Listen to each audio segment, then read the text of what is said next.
കേളി മീഡിയയിലേക്ക് സ്വാഗതം. എൻ്റെ ചാനൽ ആദ്യമായിട്ട് കാണുകയാണെങ്കിൽ സബ്സ്ക്രൈബ് ചെയ്യുക, സപ്പോർട്ട് ചെയ്യുക. നിങ്ങളുടെ വിലയേറിയ അഭിപ്രായങ്ങൾ കമൻറ്റായി രേഖപ്പെടുത്തുക. മറ്റുള്ളവർക്ക് കൂടി ഷെയർ ചെയ്ത് കൊടുക്കുക. അവിടെ തൊട്ടടുത്തുള്ള ബെല്ലൈക്കൻ കൂടി അമർത്തിയേക്കുക. അപ്പം ഞാൻ വീഡിയോസ് ഇടുമ്പോൾ നിങ്ങൾക്ക് നോട്ടിഫിക്കേഷൻ ലഭിക്കുന്നതാണ്. അപ്പോൾ നമ്മുടെ ഇഷ്ടം മാത്രം എന്ന സീരിയലിൻ്റെ എപ്പിസോഡിലേക്ക് പോയാലോ? നമ്മുടെ ഇഷിതയാണെങ്കിൽ മഹേഷിനോട് ചോദിക്കുന്നു, മഹേഷ് എന്തുകൊണ്ട് എന്നോട് പറഞ്ഞില്ല, ഞാൻ എന്തെങ്കിലും പറയുമെന്ന് വിചാരിച്ചാണോ എന്നൊക്കെ ചോദിക്കുക. അപ്പോൾ മഹേഷ് ഒന്നും മിണ്ടത്തില്ല. അപ്പോൾ മഹേഷിനോട് ഇഷിത പറയും, മഹേഷിന് എനിക്ക് വിശ്വാസമാണ്, മഹേഷ് ചെയ്തത് നല്ല കാര്യം തന്നെയാണ്, ആദ്യം വിളിച്ചത് കൊണ്ടല്ലേ മഹേഷ് പോയത്, അങ്ങനെ രചനയെ ഹോസ്പിറ്റലാക്കി എന്ന് പറയും. അപ്പോൾ മഹേഷ് ചോദിച്ചു, ഇതൊക്കെ നിനക്ക് എങ്ങനെ അറിയാൻ പറ്റും, അത് മനസ്സുകൊണ്ട് അറിഞ്ഞതാണെന്നൊക്കെ ഉള്ള രീതിയിൽ പറയും. എനിക്ക് മഹേഷിനെ പൂർണ്ണ, പക്ഷേ മഹേഷ് എന്നോട് ഇത് പറയാത്തതിൽ മാത്രമേ എനിക്ക് വിഷമമുള്ളൂ എന്നുള്ള രീതിയിൽ ഇഷിത പറയും. അപ്പോൾ ഇഷിത പറയും, ഇഷിതേനെ ഇപ്പോഴും മഹേഷിന് മനസ്സിലായിട്ടില്ല, അതുകൊണ്ടാണെന്ന് പറയും.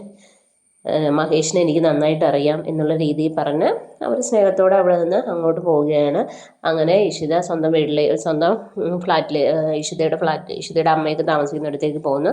അപ്പോൾ അവിടെ പ്രിയാമണിയും പിന്നെ മാഷും കൂടെ ആണെങ്കിൽ ഇഷിതയുടെ കാര്യം പറഞ്ഞ് സംസാരിക്കുകയാണ്. ഇങ്ങനെ രചനയെ പോയി പരിചരിച്ചത്, ഇനി മകളുടെ കാര്യം എന്താണെന്നൊക്കെ പ്രിയാമണി ആകുലപ്പെടുകയാണ്. അപ്പോഴാണ് ഇഷിത അങ്ങോട്ട് വരുന്നത്. അപ്പോൾ ഇഷിത പറയും, എനിക്ക് മഹേഷിന് വിശ്വാസമാണ്, ആദ്യ ഭാര്യയെ കൊണ്ടുപോയി എന്ന് വെച്ച് മഹേഷ് ഒരിക്കലും അങ്ങനെ പോകത്തില്ല, അഥവാ മഹേഷിൻ്റെ രചന വേണമെന്നുണ്ടെങ്കിൽ ഞാൻ പൂർണ്ണമായിട്ട് ഒഴിഞ്ഞു കൊടുക്കും എന്നുള്ള രീതിയിൽ നമ്മുടെ ഇഷിത അവിടുന്ന് പറയുകയാണ്. ഇതേ സമയത്ത് മനസ്സുനെയാണെങ്കിൽ അവിടെ നമ്മുടെ ആശുവിൻ്റെ അടുത്ത് നിൻ്റെ അനിയത്തി ഇഷിതയുടെ കാര്യങ്ങളൊക്കെ പറയുന്നു. ഇങ്ങനെ മഹേഷ് ആദ്യ ഭാര്യയുടെ കൂടെയാണ്, നീ അറിഞ്ഞില്ലേ എന്നൊക്കെ ചോദിക്കും. ഇത് കേട്ട ആശു നേരെ അച്ഛൻ്റെ അമ്മയുടെ അടുത്തേക്കും വന്നിട്ട് പറയണം, മഹേഷ് ചെയ്തത് ശരിയായില്ല എന്നുള്ള രീതിയിൽ മഹേഷിനെ കുറ്റപ്പെടുത്തുക. അപ്പം നമ്മുടെ മാഷ് പറയും, ഇഷിതയ്ക്ക് പ്രശ്നമില്ലെങ്കിൽ പിന്നെ നമുക്ക് എന്താണെന്ന് ചോദിക്കും.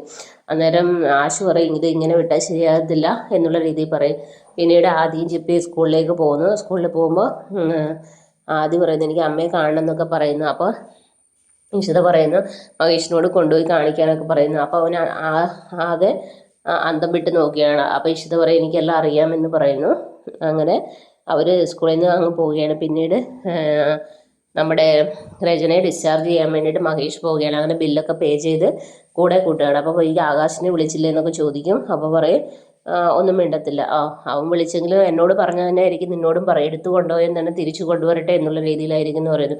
അങ്ങനെ നമ്മുടെ രചനയും കൊണ്ട് മഹേഷ് ആകാശിൻ്റെ വീട്ടിലേക്ക് പോവുകയാണ്. അപ്പോൾ ശരിക്കും ആകാശ് അവിടെ ഉണ്ട്. അപ്പോൾ ഇവർ വരുന്നതൊക്കെ ഇങ്ങനെ നോക്കിയും കണ്ടുകൊണ്ടൊക്കെ ഇരിക്കുക. അങ്ങനെ നമ്മുടെ മഹേഷ് അകത്തേക്ക് കൊണ്ടുപോകുന്നു. ഈ സമയത്ത് തന്നെ നമ്മുടെ ഇഷിതയെ ആകാശ് മേനോൻ വിളിക്കുന്നു. അപ്പോൾ ഈ രചനയോട് ആകാശ് മേനോനും പറയുന്നുണ്ട്, നിനക്ക് കാണണോ പിന്നെ മഹേഷും ഇഷിതയും തമ്മിലുള്ള ജീവിതം തകരുന്നത്, ഞാൻ കാണിച്ചു തരാം എന്ന് പറഞ്ഞിട്ട് നേരെ ഇഷിതയെ വിളിച്ച് കാര്യങ്ങൾ ധരിപ്പിക്കുകയാണ്. ഇപ്പോൾ വന്നു കഴിഞ്ഞാൽ രണ്ടുപേരും ബെഡ്റൂമിലുണ്ട്, നേരിട്ട് കണ്ടുപിടിക്കാം എന്നുള്ള രീതിയിലൊക്കെ അങ്ങ് പറയുകയാണ്. ഇത് കേട്ട് ഇഷിത ഇങ്ങനെ ഇരിക്കുന്ന സീനിലാണ് നാളത്തെ എപ്പിസോഡ് അവസാനിക്കുന്നത്. അപ്പോൾ നാളത്തെ എപ്പിസോഡിനെ എല്ലാവരും വെയിറ്റ് ചെയ്യുക. അപ്പോൾ okay, bye bye, thank you.